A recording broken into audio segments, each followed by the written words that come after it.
कार्यकर्ता और सक्रिय कार्यकर्ता धर्मात्मा निषाद था, जिसके आत्महत्या है कि हत्या है, उसके संबंध में एक प्रेस वार्ता इसलिए बुलाई गई है। एक तो मीडिया बंधुओं को धन्यवाद देना था कि उन्होंने तथ्यों को सामने लाया और उसको गलत संदेश जाने से रोका है।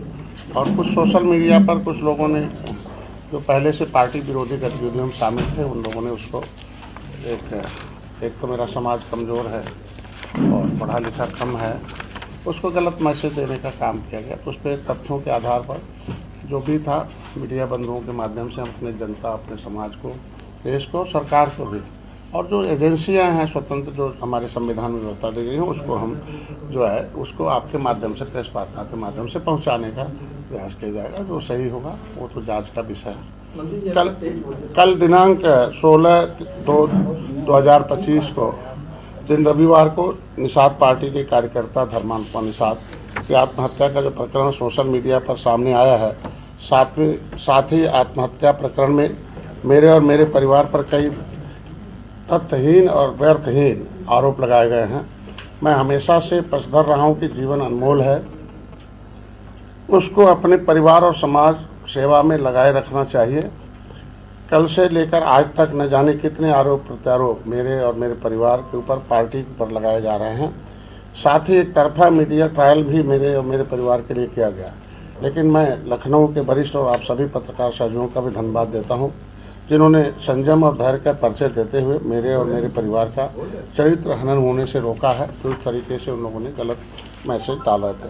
धर्मात्मा निषाद की आत्महत्या मेरे लिए दुखद और झकझोर देने वाली है, क्योंकि जहाँ तक मुझे पता है कि वो बच्चा मुझसे लड़ाई कर सकता था और करता भी था। जब उसे कोई गलत कोई गुमराह कर देता था तो फेसबुक के माध्यम से, लाइव के माध्यम से लड़ देता था। लेकिन जब उसे सही जानकारी मिलती थी तो फिर वो साथ हो जाता था, और साथ में था भी अभी। और लगभग लगातार से उसका साथ में आना ही बहुत लोगों को दर्द हो रहा कि अब हम उसे हम गुमराह नहीं कर पा रहे हैं। लगभग जब से वो सही चीज़ें जान गया, मैंने किताब में लिख दी, एविडेंस दे दिया, तब से वो सही बात जान गया। तो इसलिए अधिकारियों से लड़ाई कर लेता था, मतलब लड़ाकू टाइप का था, सामाजिक सामंतवादियों से भी लड़ाई कर सकता था, किंतु आत्महत्या जैसा कदम वो नहीं उठा सकता है। लेकिन अभी भी हमें विश्वास नहीं होता कि इस तरह का कदम उठाया होगा। उस तरह की सोच रखने वाला वो था ही नहीं। मैं स्वयं इस प्रकरण की उच्च स्तरीय जांच की मांग करता हूं, और इस प्रकरण की जांच निष्पक्ष हो। जांच अधिकारी व पुलिस अधिकारियों से भी कहूँगा कि मेरे द्वारा इस प्रकरण में कुछ विषय रखे जा रहे हैं, उन विषयों को संज्ञान में लेते हुए जाँच की जाए। सर, आज धर्मात्मा निषाद महाराजगंज में एक सुसाइड का प्रकरण आया, जिसमें उन्होंने फेसबुक पे आपका नाम डाला है, तो इस पर आपका क्या कहना है? धर्मात्मा निषाद मेरे पार्टी के सक्रिय कार्यकर्ता थे, जिनके आत्महत्या कर लिए जाने की सूचना से मैं बहुत स्तब्ध हूँ। धर्मात्मा का निधन बेहद दुखद है और मेरे लिए व्यक्तिगत क्षति है। ईश्वर से प्रार्थना करता हूँ कि उनकी पवित्र आत्मा को अपने श्री चरणों में स्थान दे।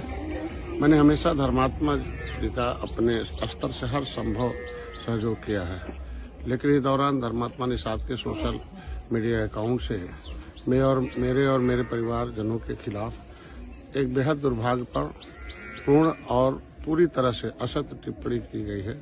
मुझे पूरा भरोसा है कि धर्मात्मा निषाद ये कभी नहीं कर सकते। इस पोस्ट के जरिए मेरी और मेरे परिवार के साथ निषाद पार्टी की छवि को धूमिल करने की कोशिश की गई है। इसलिए मैं इस पूरे मामले की निष्पक्ष जांच चाहता हूं, ताकि सच सामने आए कि आखिर धर्मात्मा ने किन परिस्थितियों में कदम उठाया है और किस व्यक्ति द्वारा ये पोस्ट कर सबकी छवि धूमिल करने का प्रयास किया गया।